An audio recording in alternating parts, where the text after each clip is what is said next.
పీఠ ధ్యాన శ్లోకం ఇక్కడ ప్రతి ఒక్క భక్తులతోని చదివించడం జరుగుతుందండి.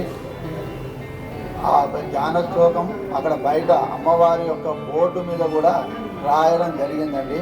అలాంటిది అమ్మవారి యొక్క ధ్యాన శ్లోకం ఇక్కడ భక్త మండలి అందరూ కూడా చాలా దేదీప్యమానంగా వారే ఇక్కడ సదా చదువుతూ అంబాష్టకాన్ని వారందరూ కూడా చదవడం జరుగుతుంది.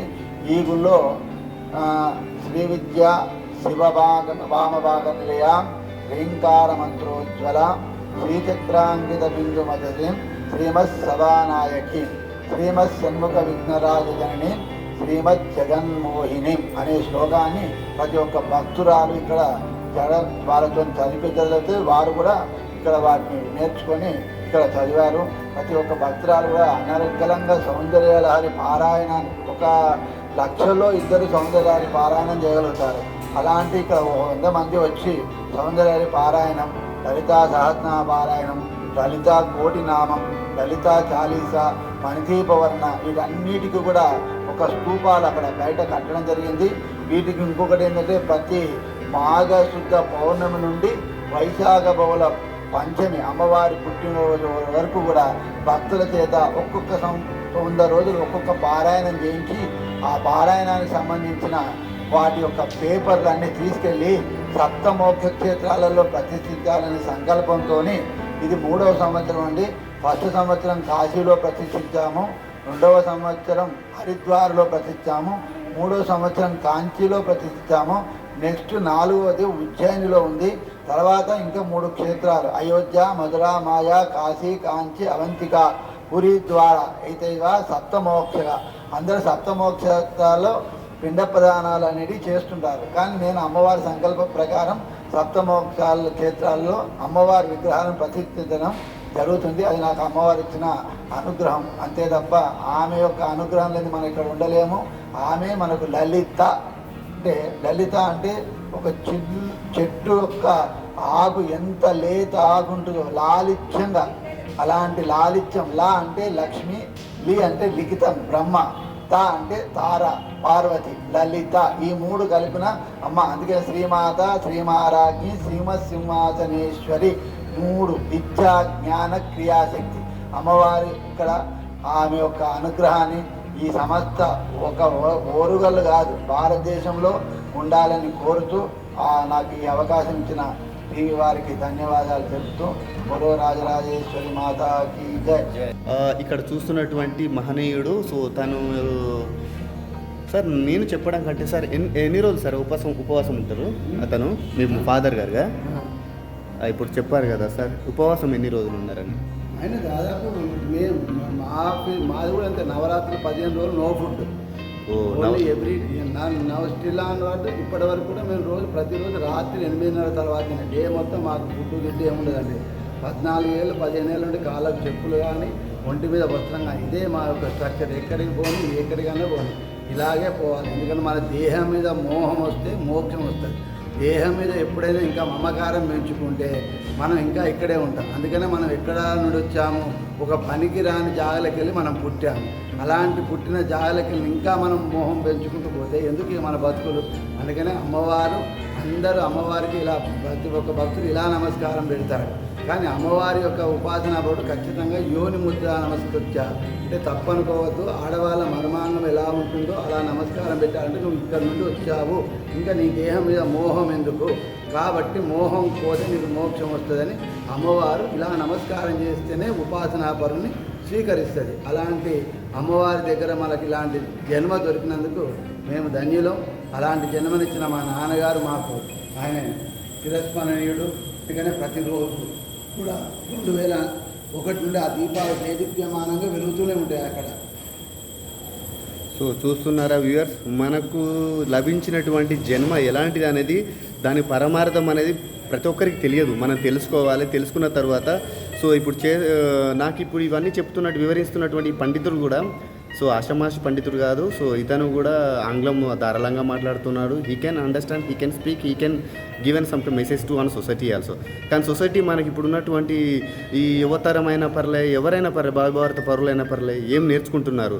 స్కిల్స్ అంటే లేవంటున్నారు. ఇంటర్వ్యూ అంటే సాధించలేకపోతున్నారు. ఎందుకోసం?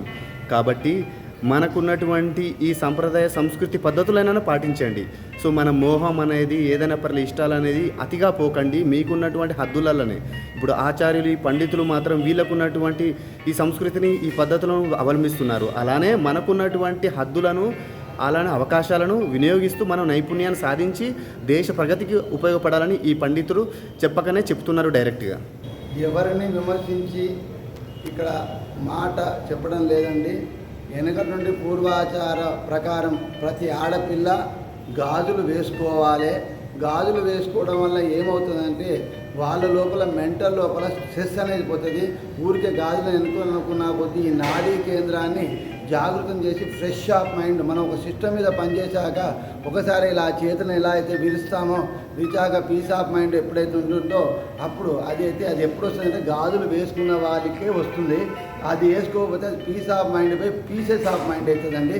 కాబట్టి దయచేసి ప్రతి ఆడపిల్ల కూడా గాజులు వేసుకొని రావాలి. గాజులు వేసుకోకుండా ఏ దేవాలయానికి ఆడపిల్ల పోయినా ఆ దేవాలయం శ్మశానంతో సమానం అండి. ఎందుకంటే శ్మశానానికే గాజులు లేకుండా పోతాం.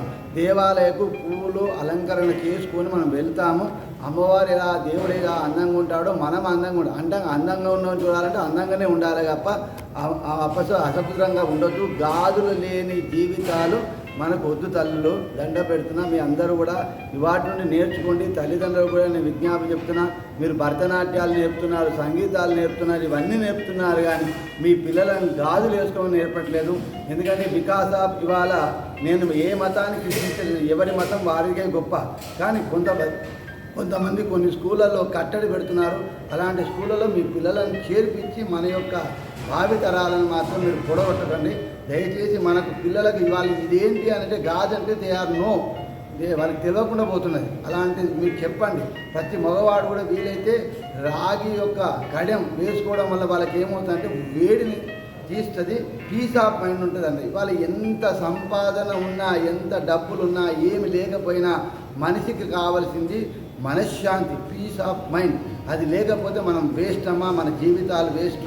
స్ట్రెస్ ఎప్పుడైతే ఉండదో మనం స్ట్రెస్ అవుతామో, మన యొక్క జీవితాన్ని ఆవేశంలో ఎన్నో జరగరాని, అసలు 6 నెలల పిల్లలనేంటి, 9 నెలల పిల్లలేంటి, 10 ఏళ్ళ పిల్లలేంటి, అసలు ఇలాంటి సంస్కృతిలో మనం భారతదేశంలో ఉన్నామా, పాశ్చాత్య దేశంలో ఉన్నామా, నేను ఎవరిని కూడా విమర్శించలేను.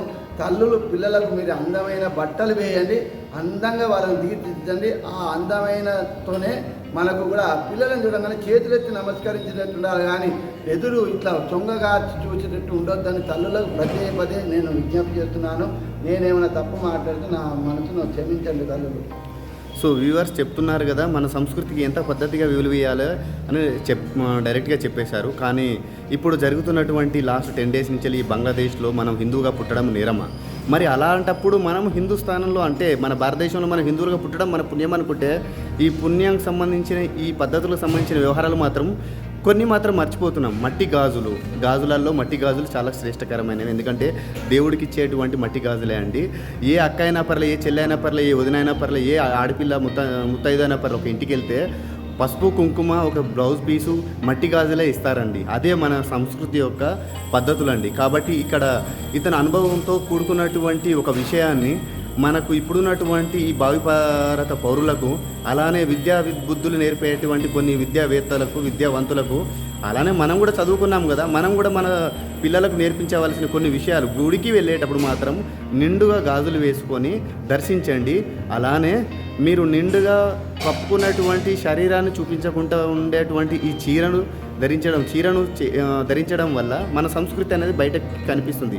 మన బయటికి అంటే మనకు కనిపించడం లేదు, కానీ బయట దేశాలు మాత్రం ఆఫ్రికా, యూకే, యుఎస్ లాంటి వాళ్ళు మాత్రం ఇప్పటికీ మన సంస్కృతిని మాత్రం చాలా పాటిస్తూ వాళ్ళకున్నటువంటి వృత్తులను వదిలిపెట్టేసి మన సంస్కృతిని పాటిస్తున్నారండి. Thank you. ఇది మీరు చూస్తున్నటువంటి కొన్ని యూట్యూబ్లో కూడా కనిపిస్తాయి.